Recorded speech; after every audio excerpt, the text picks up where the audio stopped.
103 സങ്കീർത്തനം 14 വാക്യം. അവൻ നമ്മുടെ പ്രകൃതി അറിയുന്നുവല്ലോ, നാം പൊടിയെന്ന് അവൻ ഓർക്കുന്നു. കർത്താവ് നമ്മുടെ പ്രകൃതി അറിയുന്നവനാണ്. നമ്മുടെ പ്രകൃതി അറിയുന്നവൻ കർത്താവ് മാത്രമാണ്.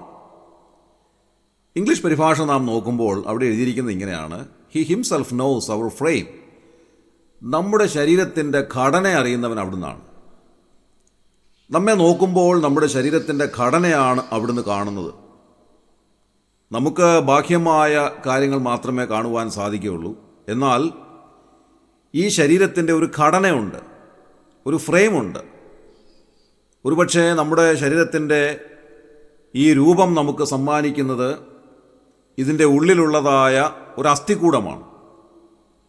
ആ അസ്ഥികൂടത്തിൻ്റെ പുറമെ നമ്മുടെ ശരീരത്തിൻ്റെ രൂപം ലഭിക്കത്തക്ക നിലയിൽ അതിനെ മാംസം കൊണ്ടും ത്വക്കുകൊണ്ടും പൊതിഞ്ഞിരിക്കുന്നു. അതുകൊണ്ട് ബാഹ്യമായി നാം കാണുന്നത് നമ്മുടെ ശരീരത്തിൻ്റെ പുറമേ ഉള്ളതായ രൂപത്തെയാണ്. എന്നാൽ ഒരു എക്സ്റേയുടെ മുൻപാകെ ഈ ശരീരം ചെല്ലുമ്പോൾ ആ എക്സ്റേയിലൂടെ കാണാൻ സാധിക്കുന്നത് ശരീരത്തിൻ്റെ ആന്തരികമായിട്ടുള്ള ഘടനയാണ്. അതിൻ്റെ ഉള്ളിലൂടെ പോയിട്ടുള്ളതായ നാഡിഞരമ്പുകളോ അസ്ഥികളോ ഒക്കെയാണ് എക്സ്റേയിൽ പ്രകടമായി കാണാൻ സാധിക്കുന്നത്. ബാഹ്യമായി നമുക്ക് കാണാൻ സാധിക്കുന്നത് നമ്മുടെ ബാഹ്യമായ രൂപം മാത്രമാണ്. എന്നാൽ ദൈവവചനം പറയുന്നത് ദൈവം നമ്മെ നോക്കുമ്പോൾ നമ്മുടെ ഫ്രെയിം അവിടുന്ന് കാണുന്നു, നമ്മുടെ ശരീരത്തിൻ്റെ ഘടന അവിടുന്ന് കാണുന്നു. കാരണം അവിടുന്ന് നമ്മെ നിർമ്മിച്ചവനാണ്, അവിടുന്ന് നമ്മെ സൃഷ്ടിച്ചവനാണ്. അതുകൊണ്ട് നമ്മുടെ ശരീരത്തിൻ്റെ ശരിയായ നില എന്താണെന്നുള്ളത് കൃത്യമായി അറിയാവുന്നവൻ ദൈവം മാത്രമാണ്. അതുകൊണ്ടാണ് സങ്കീർത്തനത്തിൽ ഇങ്ങനെ രേഖപ്പെടുത്തിയിരിക്കുന്നത്: നാം പൊടി എന്നവൻ ഓർക്കുന്നു. നമ്മെ കൃത്യമായി അറിയാവുന്നവൻ, നമ്മെ സൃഷ്ടിച്ചവനാണ്. ഏതൊരു വസ്തുവും ഉണ്ടാക്കിയ ആളിനാണ് അതിൻ്റെ ആന്തരികമായ പ്രവർത്തനങ്ങളെ സംബന്ധിച്ച് കൃത്യമായി അറിവുള്ളത്. ഉദാഹരണം പറയുകയാണെങ്കിൽ, ഒരു കാർ നിർമ്മിച്ചതായ അതിൻ്റെ നിർമ്മാതാവിനാണ് അതിൻ്റെ എൻജിൻ എങ്ങനെയാണ് പ്രവർത്തിക്കുന്നത്, അതിൻ്റെ ഓരോരോ ഭാഗങ്ങളും എന്തെല്ലാം പ്രവൃത്തികൾ ചെയ്യുന്നുണ്ട്, ഓരോ പാർട്സും പ്രവർത്തിക്കുന്നതിന് ആവശ്യമായ സാഹചര്യങ്ങൾ എന്തൊക്കെയാണ്, അതിലെ തകരാറുകൾ സംഭവിക്കാൻ സാധ്യതയുള്ളത് എവിടെയൊക്കെയാണ്, ഇതെല്ലാം അവർക്കാണ് കൃത്യമായി ഡിഫൈൻ ചെയ്യാൻ സാധിക്കുന്നത്. ബാഹ്യമായി കാണുന്ന ഒരു വ്യക്തിക്ക് ഇതിൻ്റെ ആന്തരികമായ കാര്യങ്ങൾ നിർമ്മാതാവിന് മനസ്സിലാകുന്നത് പോലെ മനസ്സിലാക്കാൻ ബുദ്ധിമുട്ടാണ്. അതുകൊണ്ട് ഒരു കാർ ഓടുന്നതായ സമയത്ത് അത് നിർമ്മാതാവാണ് അത് ഓടിക്കുന്നതെങ്കിൽ അദ്ദേഹത്തിൻ്റെ മനസ്സിലൂടെ കടന്നു പോകുന്നത് അതിൻ്റെ ഉള്ളിലുള്ളതായ യന്ത്രഭാഗങ്ങൾ ഓരോന്നും പ്രവർത്തിക്കുന്നത് ഇന്നിന്ന നിലകളിലായിരിക്കും എന്നതാണ്. എന്നാൽ അതൊന്നും അറിയാൻ പാടില്ലാത്തൊരു വ്യക്തി ആ കാർ ഡ്രൈവ് ചെയ്ത് പോകുമ്പോൾ ഈ വക കാര്യങ്ങളൊന്നും അദ്ദേഹത്തിൻ്റെ മനസ്സിലേക്ക് വരുന്നില്ല. അതിൻ്റെ ബാഹ്യമായ കാര്യങ്ങൾ മാത്രമാണ് അദ്ദേഹത്തിൻ്റെ ഉള്ളിലൂടെ കടന്നു പോകുന്നത്. ഒരു യന്ത്രഭാഗം തുറന്നു നോക്കുമ്പോഴാണ് അതിൻ്റെ ഉള്ളിലുള്ളതായ സങ്കീർണമായ കാര്യങ്ങൾ നമുക്ക് കാണാൻ സാധിക്കുന്നത്. നമ്മുടെ കേരളത്തിലെ സ്ഥിതി നോക്കുമ്പോൾ ഈ ന്യൂ ജനറേഷൻ കാറുകളൊക്കെ വരുന്നതിന് മുൻപ് എല്ലാ വീടുകളിലും അംബാസഡർ കാറുകളാണ് ഉണ്ടായിരുന്നത്. കുറേ വർഷങ്ങൾ ഈ അംബാസഡർ കാർ ഉപയോഗിച്ചിട്ടുള്ളതായ ഒരു ഉടമസ്ഥന് ആ കാറിൻ്റെ ആന്തരികമായ എല്ലാ യന്ത്രഭാഗങ്ങളെ സംബന്ധിച്ചും നല്ല അറിവ് ലഭിക്കും. കാരണം ഈ വർക്ക്ഷോപ്പിലേക്ക് ചെല്ലുമ്പോൾ ഇതിൻ്റെ ഓരോരോ ഭാഗങ്ങൾ അഴിച്ചിട്ട് പണിയുന്നത് നേരിൽ കണ്ടുകൊണ്ട് അതിലെ ഓരോ ഭാഗങ്ങളും എന്തൊക്കെയാണെന്ന് മനസ്സിലാക്കാനുള്ള അവസരങ്ങൾ എപ്പോഴെങ്കിലുമൊക്കെ ലഭിക്കും. ചില വർഷങ്ങൾ കഴിയുമ്പോൾ അംബാസഡർ കാറിൻ്റെ യന്ത്രഭാഗങ്ങൾ എന്തൊക്കെയാണ്, അതിൻ്റെ എൻജിനുള്ളിലുള്ളതായ ഭാഗങ്ങൾ എന്തൊക്കെയാണെന്ന് പോലും നമുക്ക് മനസ്സിലാക്കുവാനായിട്ട് സാധിക്കും. അങ്ങനെ എൻജിനൊക്കെ പണിതതിന് ശേഷം ഒരു കാർ ഓടിച്ചു കൊണ്ടുപോകുമ്പോൾ നമ്മുടെ മനസ്സിലൂടെ പോകുന്നതായ ചിന്ത അതിൻ്റെ ഓരോ യന്ത്രങ്ങളും എങ്ങനെയൊക്കെ വർക്ക് ചെയ്യുന്നു എന്നുള്ളതാണ്. ഒരു കുഴി കാണുമ്പോൾ നമ്മൾ വളരെ സ്പീഡ് കുറച്ച് സാവധാനത്തിൽ ആ കുഴിയിലൂടെ ഇറക്കി നമ്മൾ വാഹനം ഓടിക്കാനായിട്ട് ശ്രമിക്കും. കാരണം നമ്മുടെ മനസ്സിൽ ഉടനെ കടന്നു വരുന്നത് അതിൻ്റെ സസ്പെൻഷൻ്റെ നിലയും അതുമായിട്ട് യോജിച്ച അനുബന്ധമായ യന്ത്രഭാഗങ്ങളും പ്രവർത്തിക്കുന്നതുമൊക്കെയാണ്. അതുകൊണ്ട് നമ്മുടെ മനസ്സിൽ എപ്പോഴും അതിൻ്റെ ആന്തരികമായ ഒരു ഘടനയെ സംബന്ധിച്ചുള്ള ചിന്ത ഉണ്ടാകും എന്നുള്ളതിൽ സംശയമില്ല. ഇതേ കാര്യം തന്നെയാണ് നാം ഈ സങ്കീർത്തന ഭാഗത്ത് വായിച്ചത്. കർത്താവ് നമ്മുടെ പ്രകൃതി അറിയുന്നവനാണ്. നമ്മുടെ ഫ്രെയിം അവിടുന്ന് അറിയുന്നു, നമ്മുടെ ശരീരത്തിൻ്റെ ഘടന അവിടുന്ന് അറിയുന്നു. നാം പൊടിയെന്ന് അവിടുന്ന് ഓർക്കുന്നു. ഇത് കർത്താവിന് മാത്രം അറിയാവുന്നതായ ഒരു കാര്യമാണ്. നമ്മുടെ ശരീരത്തിൻ്റെ ആന്തരികമായ ഘടന എന്താണെന്നുള്ളത് നമ്മെ പൊടി കൊണ്ട് നിർമ്മിച്ച കർത്താവിന് മാത്രമേ അറിയാവൂ. അത് ഭയങ്കരവും അതിശയകരവുമായി നമ്മെ മെടഞ്ഞിരിക്കുന്നു എന്നാണ് 139 സങ്കീർത്തനത്തിൽ നാം വായിക്കുന്നത്. 139 സങ്കീർത്തനം 13 മുതലുള്ളതായ വാക്യങ്ങൾ നാം വായിക്കുമ്പോൾ, നീയല്ലോ എൻ്റെ അന്തരംഗങ്ങളെ നിർമ്മിച്ചത്, എൻ്റെ അമ്മയുടെ ഉദരത്തിൽ നീ എന്നെ മെടഞ്ഞു, ഭയങ്കരവും അതിശയവുമായി എന്നെ സൃഷ്ടിച്ചിരിക്കയാൽ ഞാൻ നിനക്ക് സ്തോത്രം ചെയ്യുന്നു. നോക്കുക, ഇവിടെ ദൈവവചനം പറയുന്നത് ഭയങ്കരവും അതിശയവുമായി നീ എന്നെ മെടഞ്ഞു എന്നാണ് എഴുതിയിരിക്കുന്നത്. കർത്താവ് നമ്മെ മെടയുകയായിരുന്നു, നമ്മെ സൃഷ്ടിക്കുകയായിരുന്നു. അത് ഭയങ്കരവും അതിശയകരവുമായിരുന്നു എന്നാണ് എഴുതിയിരിക്കുന്നത്. ഇവിടെ ഭയങ്കരം എന്നുള്ള വാക്കിന് തീർച്ചയായും അതിൻ്റെതായ അർത്ഥമുണ്ട്. ഭയങ്കരം എന്ന് പറഞ്ഞാൽ ഭയം ജനിപ്പിക്കുന്നത് എന്നാണ് അതിൻ്റെ അർത്ഥം. ഈ ഭയങ്കരം എന്നുള്ളതായ വാക്ക് പലപ്പോഴും നാം അസ്ഥാനത്ത് ഉപയോഗിക്കാറുണ്ട്, അതിൻ്റെ അർത്ഥം മനസ്സിലാക്കാതെ ഉപയോഗിക്കാറുണ്ട്. പലപ്പോഴും നാം പറയാറുണ്ട് ഭയങ്കര സന്തോഷമാണ്. എന്താണ് അതിൻ്റെ അർത്ഥം?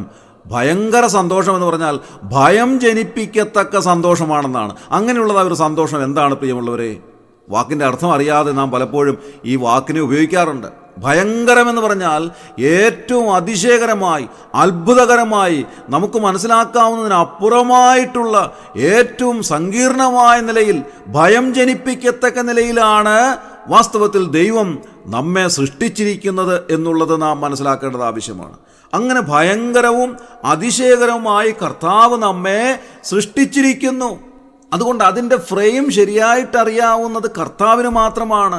വൈദ്യശാസ്ത്രം അതിൻ്റെ ഏതാണ്ടൊക്കെ ഒന്ന് കണ്ടുപിടിച്ചിട്ട് മാത്രമേ ഉള്ളൂ. ദൈവം എങ്ങനെയൊക്കെയാണ് നമ്മെ സൃഷ്ടിച്ചിരിക്കുന്നതെന്ന് വൈദ്യശാസ്ത്രം വളരെ ദീർഘവർഷത്തെ അവരുടെ അന്വേഷണത്തിലൂടെ പലതും കാണാനായിട്ട് സാധിച്ചിട്ടുണ്ട്, കണ്ടെത്താൻ സാധിച്ചിട്ടുണ്ട് എന്നുള്ളതല്ലാതെ ഇതിൻ്റെ ഫ്രെയിം എന്താണെന്നുള്ളത് ശരിയായി മനസ്സിലാക്കുവാൻ അവർക്കും സാധിച്ചിട്ടില്ല.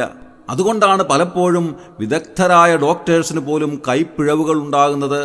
അതുകൊണ്ടാണ് പലപ്പോഴും ശരീരത്തിൻ്റെ ആന്തരികമായ പ്രവർത്തനങ്ങളെ കൃത്യമായി ഡിഫൈൻ ചെയ്യുവാൻ വൈദ്യശാസ്ത്രത്തിന് പോലും സാധിക്കാതെ ഇരിക്കുന്നത്.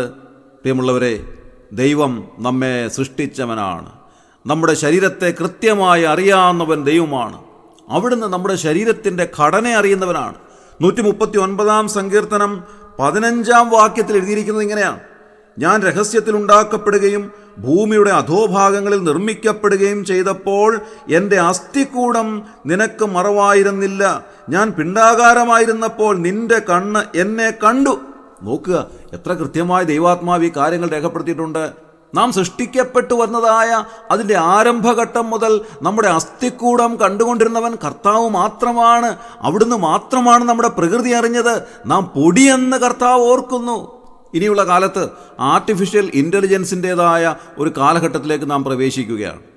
ഈ നിർമ്മിത ബുദ്ധി ഉപയോഗിച്ച് പ്രവർത്തിക്കുന്ന ധാരാളം റോബോട്ടുകളെ ശാസ്ത്രലോകം നിർമ്മിച്ചെടുക്കുവാൻ പോകുന്നു. ഈ അടുത്ത സമയത്ത് ഞാൻ അതിനെ സംബന്ധിച്ചുള്ളതായ ഒരു വാർത്ത കാണുകയുണ്ടായി. നിർമ്മിത ബുദ്ധിയിൽ പ്രവർത്തിക്കുന്നതായ ഒരു പെൺകുട്ടിയുടെ റോബോട്ട്. ആ റോബോട്ട് അതിനോട് സംസാരിക്കുമ്പോൾ അത് തിരികെ മറുപടി പറയുന്നുണ്ട്. അതിനെ കണ്ടാൽ ഒരു ഒറിജിനൽ പെൺകുട്ടിയാണ് എന്ന് തന്നെ നമുക്ക് തോന്നും. അതിൻ്റെ മുഖവും തലമുടിയും അതിൻ്റെ ശരീരവും എല്ലാം വളരെ കൃത്യമായി ഒരു മനുഷ്യ ശരീരത്തോട് ഏറ്റവും സാമ്യമുള്ളതായ, അത്രമാത്രം ഭംഗിയോടുകൂടെ നിർമ്മിച്ചിട്ടുള്ളതായ ഒരു റോബോട്ട്, ഒരു സുന്ദരിയായ റോബോട്ട്. അതിനോട് മനുഷ്യൻ സംസാരിക്കുന്നത് ആ വാർത്തയിലൂടെ കാണാമായിരുന്നു. എന്നാൽ ആ റോബോട്ടിൻ്റെ ചില യന്ത്രഭാഗങ്ങൾ അതിൽ കാണിച്ചു തരുന്നുണ്ട്. അതിൻ്റെ തലയുടെ പിൻഭാഗത്തെ ഒരു ചെറിയ കവർ ഓപ്പൺ ചെയ്യുമ്പോൾ അതിൻ്റെ ഉള്ളിൽ വച്ചിരിക്കുന്നതായ മൈക്രോ ചിപ്പുകൾ കാണിച്ചു തരുമ്പോഴാണ് വാസ്തവത്തിൽ ഇതിൻ്റെ ഘടന എത്ര സങ്കീർണമാണ് എന്ന് മനസ്സിലാക്കുവാനായിട്ട് സാധിക്കുന്നത്. ദൈവവചനം നമ്മോട് പറയുന്നു, നമ്മുടെ പ്രകൃതി അറിയുന്നവൻ കർത്താവ് മാത്രമാണ്. അവിടുന്ന് നാം പൊടിയെന്ന് ഓർക്കുന്നു. നമ്മെ പൊടി കൊണ്ട് നിർമ്മിച്ചിരിക്കുന്നു എന്നുള്ളത് കർത്താവിന് മാത്രമായിട്ട് അറിയാവുന്ന ഒരു വസ്തുതയാണ്. ആ പൊടി കൊണ്ട് നിർമ്മിച്ച ശരീരത്തിന് മജ്ജയും മാംസവും രക്തവും ഒക്കെ നൽകി ഈ നിലയിലുള്ളതായ ഒരു രൂപഭാവം നൽകിയത്, അതിൻ്റെ രഹസ്യം എന്താണെന്നുള്ളത് കർത്താവിന് മാത്രമേ അറിയാവൂ. അതുകൊണ്ട് ഇന്ന് രാവിലെ ഈ ദൈവവചനത്തോട് ചേർന്ന് നമുക്കും പറയുവാനായിട്ട് സാധിക്കും, കർത്താവേ, അവിടുത്തെ സന്നിധിയിലേക്ക് ഞങ്ങൾ അടുത്തു വരികയാണ്. അവിടുന്ന് ഞങ്ങളുടെ പ്രകൃതി അറിയുന്നവനാണ്. ഞങ്ങൾ പൊടിയാണെന്ന് അവിടുന്ന് അറിയുന്നു. അത്രമാത്രം ഞങ്ങളെ അറിവുള്ള മറ്റാരുമില്ല. കർത്താവ്, ഇന്ന് രാവിലെ പൊടി സമാനരായ ഞങ്ങൾ ഇത് അവിടുത്തെ മുൻപാകെ അടുത്തു വന്നിരിക്കുന്നു. ഞങ്ങളെ അനുഗ്രഹിക്കണമേ, ഞങ്ങളെ സഹായിക്കണമേ. അവിടുത്തെ സഹായമില്ലാതെ ഞങ്ങൾക്ക് ജീവിപ്പാൻ സാധ്യമല്ലോ എന്ന് കർത്താവിൻ്റെ മുൻപാകെ പറയുവാൻ നമുക്ക് സാധിക്കട്ടെ. കേവലം പൊടി സമാനരാണെങ്കിലും പുഴു സമാനരാണെങ്കിലും നമ്മെ കർത്താവ് സ്നേഹിച്ച മഹാസ്നേഹത്തിനായി ഇന്ന് രാവിലെ നമുക്ക് നന്ദിയോടെ സ്തോത്രം ചെയ്യാം. നാം എത്രമാത്രം ക്ഷണികരാണെന്നും നിസാരരാണെന്നും ദൈവവചനം നമ്മെ ഓർമ്മിപ്പിക്കുന്നു. അത്രമാത്രം നിസാരരായ നമുക്ക് ദൈവം മുൻപാകെ അടുത്തു വന്ന് ഇന്ന് രാവിലെ കർത്താവിനോട് പ്രാർത്ഥിക്കാം.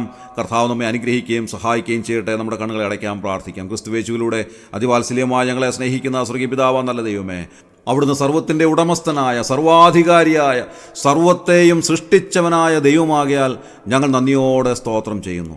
അവിടുന്ന് ഞങ്ങളുടെ പ്രകൃതി അറിയുന്നതിനായി സ്തോത്രം. ഞങ്ങളുടെ ശരീരത്തിൻ്റെ ഘടന അവിടുന്ന് അറിയുന്നതിനായി സ്തോത്രം.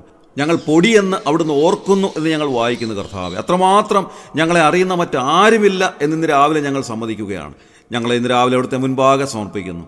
അവിടുന്ന് ഞങ്ങളെ അനുഗ്രഹിച്ചാട്ടെ കർത്താവേ. പൊടി സമാനരായ ഞങ്ങൾക്ക് വേണ്ടി അവിടുത്തെ പുത്രനെ താണ ലോകത്തിലേക്ക് അയച്ചതിനായി ഞങ്ങൾ നന്ദിയോടെ സ്തോത്രം ചെയ്യുന്നു. ഒരു മനുഷ്യനായി ഈ ഭൂമിയിലേക്ക് വന്ന് ഞങ്ങളുടെ പാപങ്ങളെല്ലാം ഏറ്റെടുത്തുകൊണ്ട് ഞങ്ങൾക്ക് വേണ്ടി കാൽവരി ക്രൂശിൽ യാഗമായി അർപ്പിക്കപ്പെട്ട ദൈവകുഞ്ഞാടായ കർത്താവായ യേശു ക്രിസ്തുവിനായി ഞങ്ങൾ നന്ദിയോടെ സ്തോത്രം ചെയ്യുന്നു. ഞങ്ങൾക്ക് വേണ്ടി അവിടുന്ന് മരിച്ചു, അടക്കപ്പെട്ടുവെങ്കിലും മൂന്നാം നാൾ ഉയർത്തെഴുന്നേറ്റ് സ്വർഗത്തിലേക്ക് കരേറിപ്പോയ ഞങ്ങളുടെ കർത്താവായ യേശു ക്രിസ്തു മുഖാന്തരം പിതാവാം ദൈവത്തെ മഹത്വപ്പെടുത്തുവാനും ആരാധിക്കുവാനും ഞങ്ങൾക്ക് നൽകിയിരിക്കുന്ന വിലയേറിയ സ്വാതന്ത്ര്യത്തിനായി, പദവിക്കായി, അവകാശത്തിനായി ഞങ്ങൾ നന്ദിയോടെ സ്തോത്രം ചെയ്യുന്നു. ഇന്ന് രാവിലെ ഞങ്ങളെല്ലാം അവിടുത്തെ കരങ്ങളിൽ സമർപ്പിക്കുന്നു. എല്ലാവരെയും അവിടുന്ന് അനുഗ്രഹിക്കണമേ കർത്താവേ. ഈ ശുശ്രൂഷയിൽ സംബന്ധിച്ച എല്ലാവരെയും അവിടുന്ന് അനുഗ്രഹിച്ചാട്ടെ. അവിടുന്ന് അങ്ങനെ ചെയ്തതിനായി ഞങ്ങൾ നന്ദി പറയുന്നു. ഞങ്ങളുടെ പ്രാർത്ഥന അവിടുന്ന് കേട്ടതിനായി സ്തോത്രം. ഞങ്ങളുടെ കർത്താവ് രക്ഷിതാവുമായ യേശു ക്രിസ്തുവിൻ്റെ ധന്യമായ നാമത്തിൽ തന്നെ. ആമേൻ.